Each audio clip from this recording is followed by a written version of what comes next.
Hey everyone, welcome back to another quick and very interesting tutorial where in this quick tutorial I'm going to show you how you can fix the issue of any issue regarding presenting the screen on your Discord, like you're facing black screen errors or your games get crashed when you present the screen or any error regarding to the presenting screen.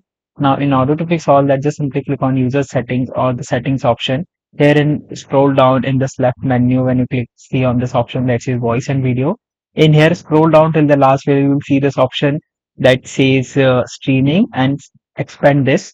Here you see this option that says use our advanced technology to capture your screen. Just simply disable this option. Once you do it, you'll notice that every problem that you're facing regarding when you share your screen will definitely get solved once you restart your Discord after doing this setting.